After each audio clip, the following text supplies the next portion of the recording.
औज़ु बिल्लाहि मिनश शैतानिर रजीम, बिस्मिल्लाहिर रहमानिर रहीम। अच्छा जी, चौथा सवाल इंटरेस्टिंग सवाल है। परचेजिंग की टिप्स बताएं कि परचेजिंग कैसे करनी चाहिए। अब ये देखें ना, मैं अक्सर ये कहता हूँ ना कि ये वो चीज़ें हैं, बच्चे जो उनसे ना, हमने अपने माँ बाप को परचेजिंग करते हुए देखा था। तुम्हारे वालिद साहब कहते होते थे कि बेटा घर से लिख के लेके जाओ, अगर तुम घर से ये फैसला करके नहीं ना जाओगे तुमने क्या लेना है, तुम जो भी लेके आओगे गलत लेके आओगे। मैंने वो कैसे जी? वो कहते हैं इसलिए कि जो दुकानदार है वो अपनी मर्जी से तुम्हें चीज़ें देगा। अब ये ये इसके लिए हमको स्कूल कॉलेज डिग्री नहीं हमने ली, लेकिन ये लाइफ स्किल है। आप खुद सोचें, आप घूमते घुमाते किसी दुकान पे पहुंच जाए, आपको ये नहीं पता कि आपने क्या लेना है, तो वो तो अपने हिसाब से आपको बताएगा। मैं ये नहीं कह रहा झूठ बोलेगा, चले शायद झूठ भी बोलता है, लेकिन उसको साइड रख दें।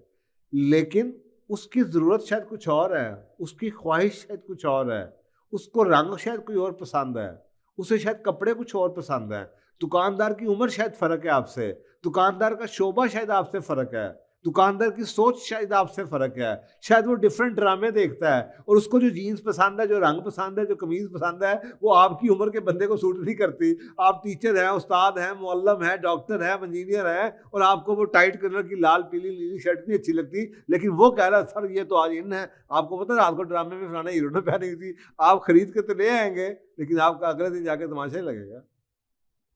ये बात है कि जी अगर आपको नहीं पता कि आपको क्या चाहिए, तो फिर दुनिया आपको वही देगी जो दुनिया की ख्वाहिशें हैं।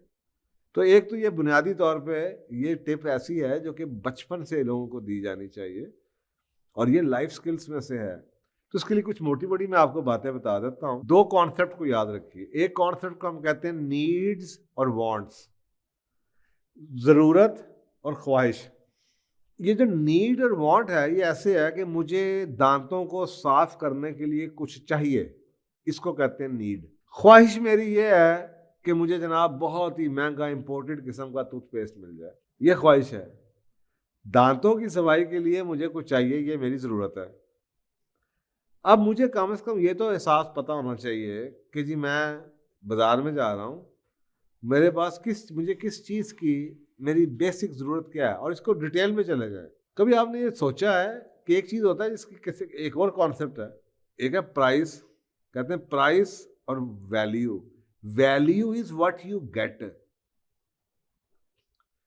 बस अगर आप फ़ोन लेने जाते हैं, अब मुझे अगर ये पता है मेरी वैल्यू क्या थी, मैं खबरें पढ़ता हूँ, मैं पढ़ सकता हूँ इस पे के ऊपर भी। मुझे कभी-कभी छोटी-मोटी तस्वीर खींचनी पड़ती है, यार 10-12 मेगापिक्सल है, 16 काफ़ी है मेरे लिए। कार्ड इसमें भी डल जाएगा, ठीक है, मेमोरी चलती रहेगी। सारे के सारे एंड्रॉयड के फंक्शन इसके अंदर भी हैं, फ्लैशी नहीं है। ये मेरी ज़रूरत भी है, और ये मेरी मुझे ये वैल्यू चाहिए। अब ये जो मैं फ़ोन खरीद रहा हूँ, ये वैल्यू मुझे मिल रही है 25,000 में। जितनी मेरी नीड थी मुझे, सो जो मुझे मिल रहा है उसे हम वैल्यू कहते हैं। जो मैंने पे करना है वो प्राइस है। Value is something which I get and price is which I pay.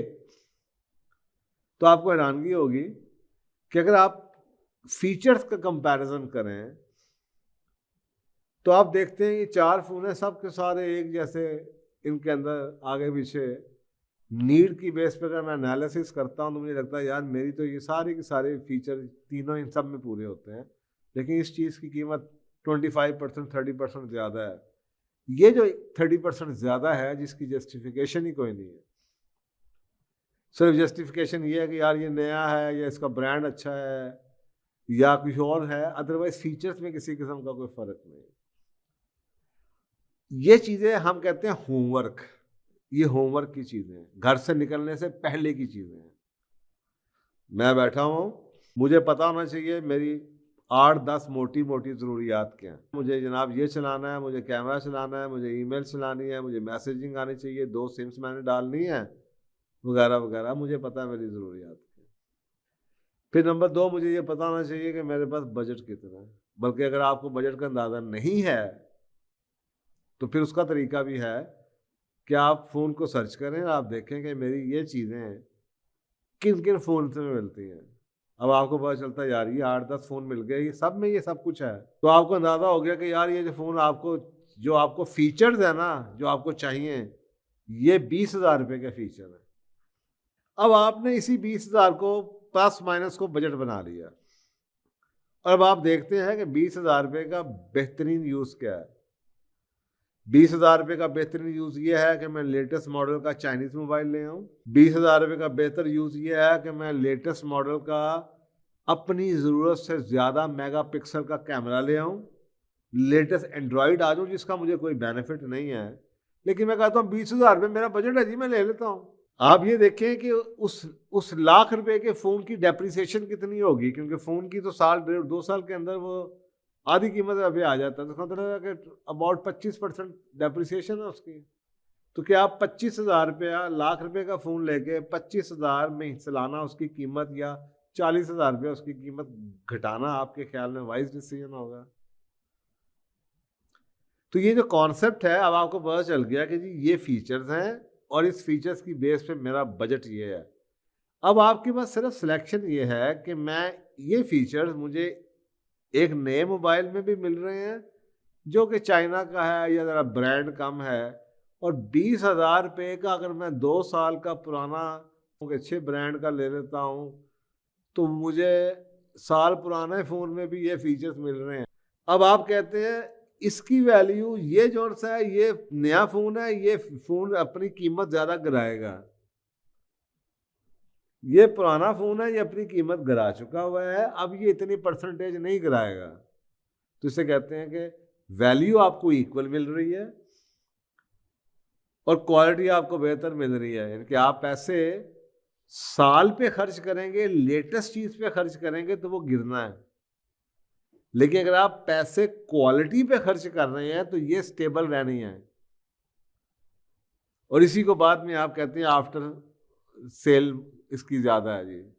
तो ये कुछ चीज़ें हैं जिस पे होमवर्क होता है कि जी आप एक चार्ट बना लें। मैं ऐसे ही करता हूँ, कोई चीज़ मुझे चाहिए, मुझे पता, मैं लिख देता हूँ मुझे क्या क्या इसमें चाहिए। 1 दिन लगे, 2 दिन, दिमाग ये नहीं कि पूरा दिन बैठा रहता हूँ, तो दिमाग में है। वो कहते हैं ना बाज़ बार आपने सिर्फ सोच लिया, और ये एनर्जी साइंसेस भी है। ये कभी ऐसा नहीं हुआ कि मैं वी सेंटर में जाके सोचूं कि अच्छा मैं कौन सा मोबाइल लेना है। होता ये है कि अगर मैंने मोबाइल लेना है तो I will start talking about, दिल में अपने आप से, यार मोबाइल लेना पुराना हो गया यार। अब हो ये रहा है कि मेरा लास्ट शोर मुझे दिखाना शुरू कर देगा, बताना शुरू कर देगा, सोचता रहेगा पीछे फ़ोन लेना, फ़ोन लेना, फ़ोन लेना है, और मैं काम करता रहूँगा। फिर मैं किसी दिन बैठूँगा, अच्छा यार लेना फ़ोन, बताओ अब क्या क्या होना चाहिए, तो मैं लिखूँगा यार हाँ उस फ़ोन में ये कमी थी, ये कमी थी, ये अब नहीं, मुझे ये मेरे फीचर्स चाहिए। फिर जब मैं करीब आएगा वो दिन, मैं फिर देखता रहूँगा, अच्छा यार किसी ने हाथ में पकड़ा हुआ, किसी ने का सुन लिया। जब आप किसी चीज़ को फोकस करते हैं ना, वो चीज़ आपको नज़र आनी शुरू हो जाती है। मैंने गाड़ी खरीदनी हो तो मैं सड़क पे चलती हर गाड़ी मुझे नज़र आएगी, यार ये कैसी है, ये कैसी है। तो इमेजेस क्रिएट होने शुरू हो जाते हैं। तो 2-4 दिन जनाब वो चलता रहेगा दिमाग में। फिर एक दिन मैं नेट पे बैठूंगा, फिर देखूंगा अच्छा यार ये कौन सी ऑप्शन है, 3-4 मिलेंगी, अच्छा ये फ़ोन इसमें भी है, इस ब्रांड में भी है, इसमें भी है, नहीं यार तो आपके 2 ऑप्शंस कौन सी हैं, ये 2 ऑप्शन मिल गए जी। अब ये चीज़ें रख के दिमाग में, अब मैंने जाना जाके ये नहीं ढूंढना कि मेरे पास अवेलेबल क्या है, मुझे जो चाहिए मैंने घर से लिख के लेके जाना है। अच्छा मैं दुकान पे जाता हूँ, यार फलाना फ़ोन है, वो कहता है नहीं है जी, नहीं सर और बड़े हैं, नहीं यार थैंक यू जज़ाकल्लाह, आगे चला जाता हूँ। अच्छा जब मुझे मिल जाएगा, क्योंकि मुझे पहले पता है कि मेरा आइडियल फ़ोन कौन सा है, मैं घर से सोच के गया हूँ, मुझे घर से पता है कि मेरे लिए ज़रूरियात के हवाले से मेरे लिए आइडियल फ़ोन कौन सा है। तो जब मुझे वो फ़ोन मिल जाएगा जो मैं ख़रीदना चाहता था, तो इकोनॉमिक्स की टर्म में जो मेरी यूटिलिटी है वो पीक पे होगी, बिकॉज मुझे एग्जैक्टली वो मिल जाए जो मैंने चाहा था, तो मैं फुल सेटिस्फाइड होऊंगा। और ये उसी सूरत में मुमकिन है अगर आपको ये पता हो आपको चाहिए क्या। अगर आप घर से चाहत चाहिए के बगैर लिस्ट के चले गए और कुछ भी खरीद के आ जाएं, आपकी जो जो सेटिस्फैक्शन है वो कुछ ही दिनों में, घंटों में खत्म हो जाएगी। और कुछ नहीं तो शायद यही दिमाग में आ जाए, नहीं यार ये वैसे मैंने महंगा ही खरीद लिया, नहीं यार वैसे मुझे ये नहीं चाहिए, या आपको इस चीज से परेशानी लग जाए, ओए यार लाख रुपए का फोन है, ओए रगड़ना लग जाए, ओए कवर नहीं लिया, ओए इधर ना पड़ा रह जाए, ये मुसीबत ना पड़ जाए। तो जो सेटिस्फैक्शन है वो सूरत में मिलती है कि आप जनाब जाएं और आप वही चीज़ उठा के, ताकि आप दुकानदारों से ये ना पूछें किस चीज़ का फैशन है, क्या बिक रहा है, क्या लेना चाहिए, वो तो अपनी कहानी सुनाएंगे क्या लेना चाहिए।